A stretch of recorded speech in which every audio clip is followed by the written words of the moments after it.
Gue nih penggemar dan follower setia dari Adi Gubowi. Banyak kritikan sama pemerintah. Nih sekarang kesempatan lo nyampein langsung ke gue. Karena gue senang sama lo karena lo fair. Jadi yang bener-bener, yang salah-salah dan konstruktif masukannya.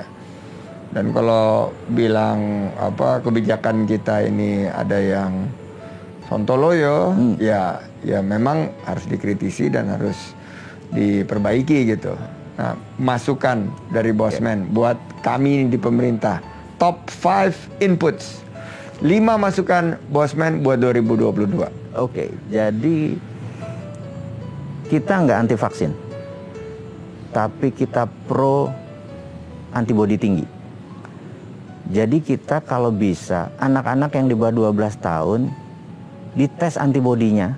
Kalau di bawah 200.000 ya baru dikasih vaksin. Kalau nggak mereka antibodinya bagus. Supaya kita hemat anggaran nih, gitu. Itu tes antibodi anak-anak yang sekarang lagi gua vaksin ya umur 6 sampai 11 ya. Iya, karena menurutku anak-anak 95% kayaknya titer antibodinya tinggi. Jadi kita safe ini ya. Ini kita mau safe. Itu pertama. Itu kedua. Terus untuk dari yang luar negeri, karena kita tahu masa inkubasinya si Omikron ini 3 hari. Ya, oke. Jadi jangan 10 hari dong. Berapa? Ya 3 hari aja. 3 hari. Gitu. Itu karena kita mau mempromosikan. Oke, gimana caranya kita mendorong? Jadi berarti dengan kebijakan naruh 10 hari 14 hari nggak akan mendiscourage atau mengalihkan kunjungan ke luar negeri ke Indonesia. Itu nggak efektif ya? Nggak efektif. Oke. Efektif. Gimana cara efektifnya untuk kunjungannya lebih ke Indonesia dibandingkan ke luar negeri? Ini bicara asing? Enggak.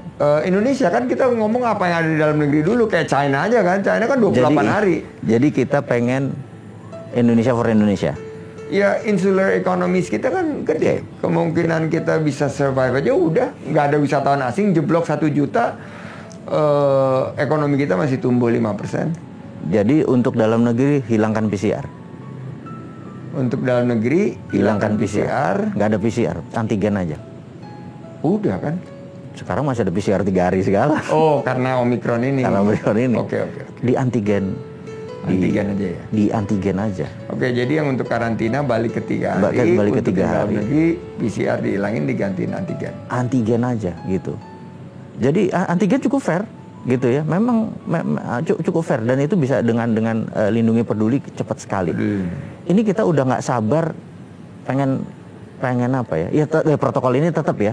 Kalau perlu pakai sanksi nih kalau ini ditangkap kamera udah mulai kayak tagihnya 500.000 langsung. Oh gitu. Iya. Ada di publik jaraknya 2 meter kurang dia nggak pakai ini potret bayar. Iya kan? Dan itu mudah sekali kamera sekarang ada di mana-mana gitu. CCTV dan CCTV itu cepat. Jadi kita menggunakan stick and carrot. Itu. Nah ini ya demi jalan ya gitu. Dan gue ngomong ini memang sangat spesifik di bidangnya. Oke, itu 3. Keempat, printing money berani nggak? Kita udah printing money kemarin. Kurang. Underlayingnya harus sektor produktif. Nah jadi UKM produktif ini yang dikasih, bukan untuk krediman. Oke. Itu. Jadi supply side ya. Supply side. Nah ini kita nanti spesial ya mengenai printing money ini karena kita itu tapi itu bukan ranahnya ini ya. Iya nggak apa, tapi kita ajak aja duduk. Ya kalau boleh malah kalau kita mau sekaligus supaya pada ngerti ajak di sini duduk Sri Mulyani misalnya. Ajak Pak Peri. Kemarin Pak. Karena kan udah 2 sekarang kan BI ada burden sharing kan sekarang. Iya. Kemarin Bro Gita dengan Bu Sri kan. Gitu. Bilang, wah, ya kita ajak terus kita Berempat nih boleh juga. Tapi kan kalau bro kita tuh kan proper kan, dia nggak kayak kita.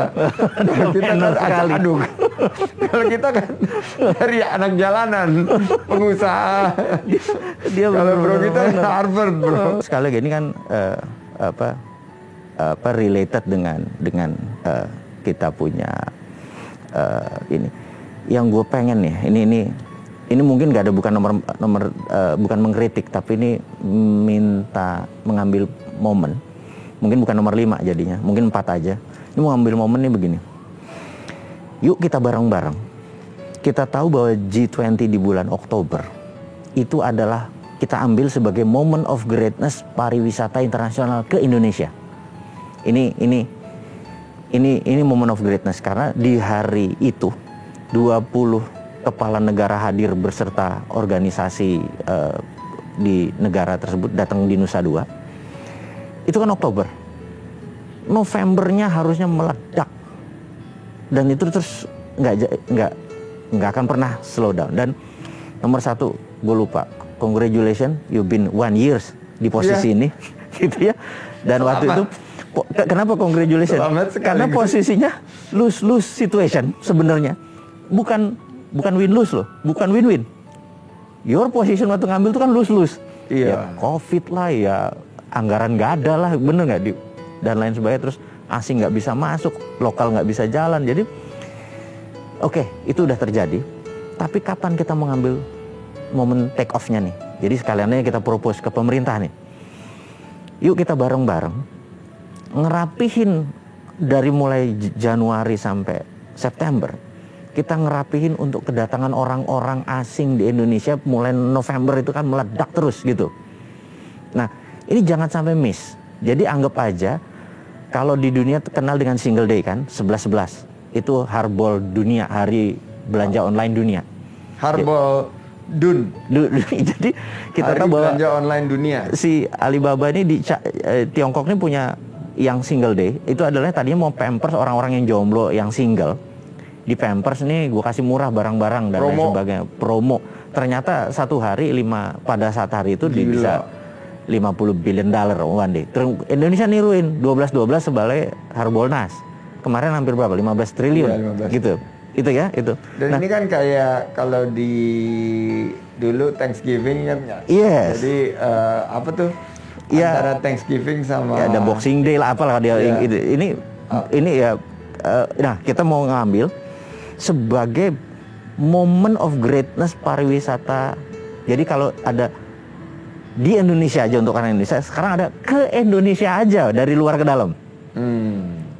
Jadi ke Indonesia aja. Jadi dunia kita akan promo. Dari Januari sampai September kita persiapkan. Dan kemarin ini kan waktu finance track sama Sherpa, bagian dari G20, udah nggak pakai karantina, kita pakai bubble. Nah, evidence based zero case.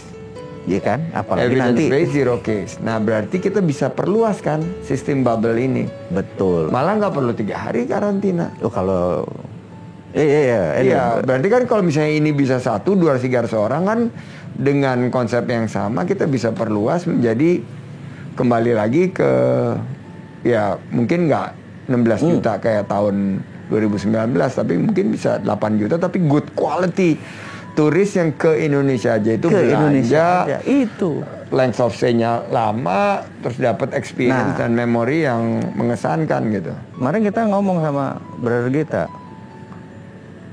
mau nggak end games lo adalah part of promosinya Kemenpar? Apa hubungannya gua gitu? Dia bilang gitu.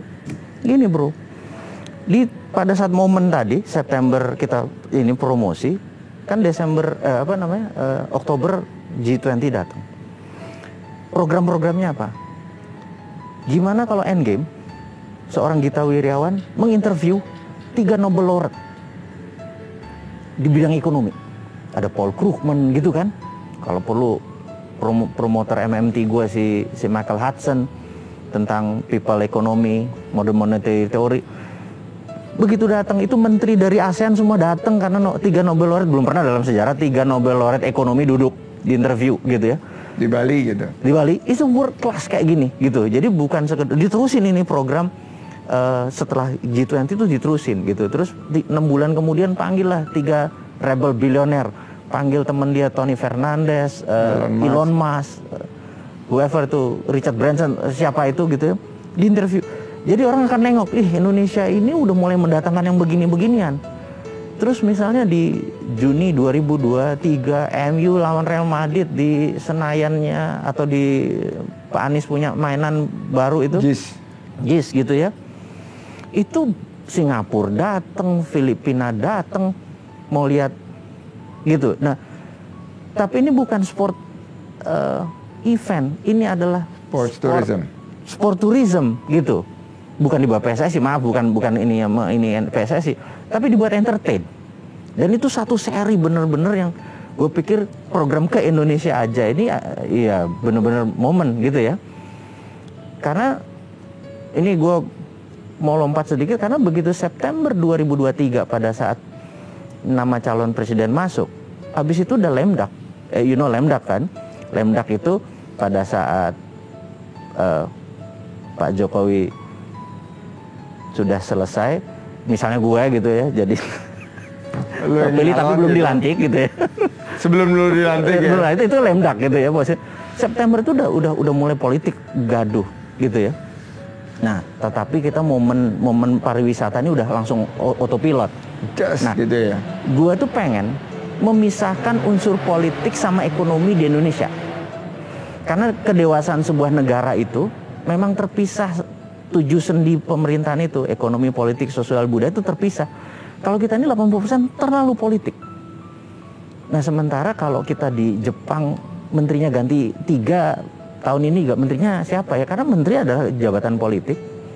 Ekonomi jalan seperti biasa. Mau menterinya ganti tiap ini juga ekonominya nggak pernah goyang. Nah, pada saat itu kita mau bangun kesadaran bahwa siapa aja jadi presiden pasti niatnya memperbaiki negara, yang jadi menteri semuanya memperbaiki negara, tapi ekonomi itu benar-benar udah dewasa. Nah, makanya tahun 2022 itu gue very exciting gitu loh.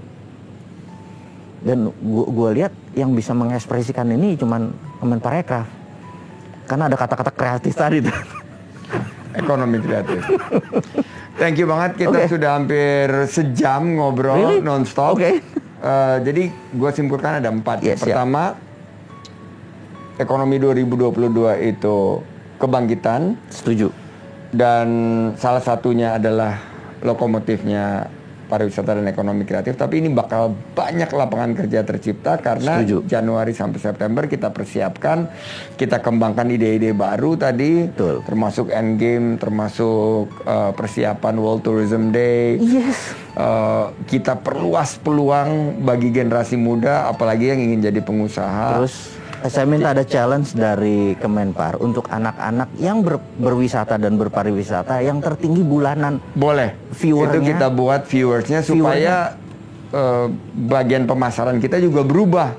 Yang selama ini billboard dan lain sebagainya, atau pindah ke nano influencer. Sebagian boleh lah yang biasanya di Asian Food Network atau yang di itu Net Geo lah, tapi yang nano influencer ini dapat space. Jadi ciptakan peluang baru dengan ide-ide baru, bangkitkan ekonomi, buka lapangan kerja seluas-luasnya. Kedua, kebangkitan ekonomi ini juga ada yang kalau tadi nano influencer, ini ada nano destination.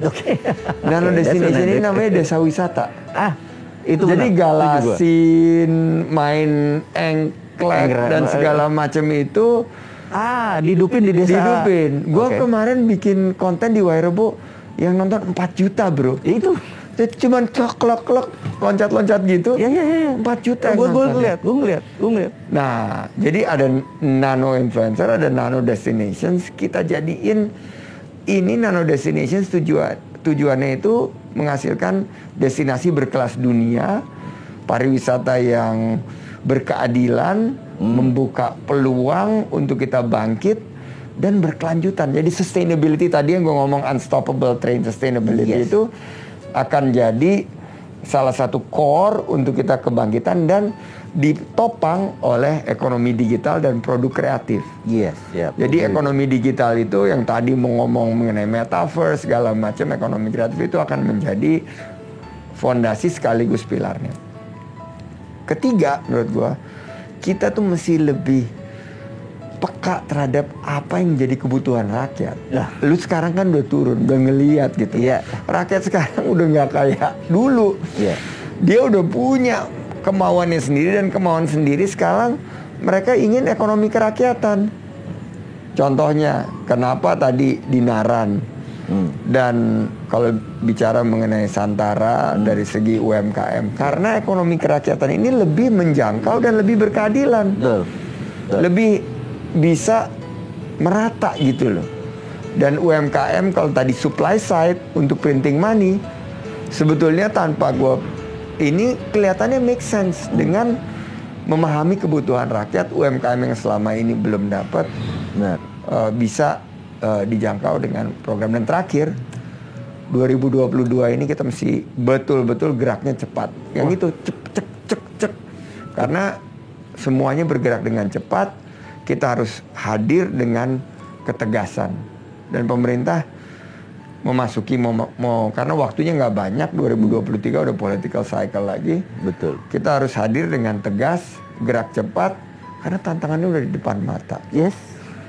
Jadi itu yang gue ingin akhiri. Terima kasih banget. Sama-sama. Jadi kita next engagementnya di Bali. Di Bali.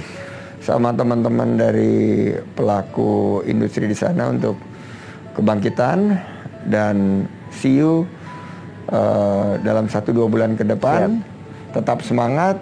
Thank you. Selamat tahun baru. Dan jaga protokol terus. Dan jaga protokol kesehatan. Kita berdoa yang terbaik. Amin. Tapi kita bersiap-siap untuk kemungkinan yang mungkin akan penuh tantangan. Tapi saya yakin sukses untuk Business Bro. Sama-sama. Sampai jumpa di lain kesempatan. Terima kasih untuk Bosman Mardiki Wowi. Saya Sandiaga Salahuddin Uno. Open for business, dan majulah ekonomi Indonesia.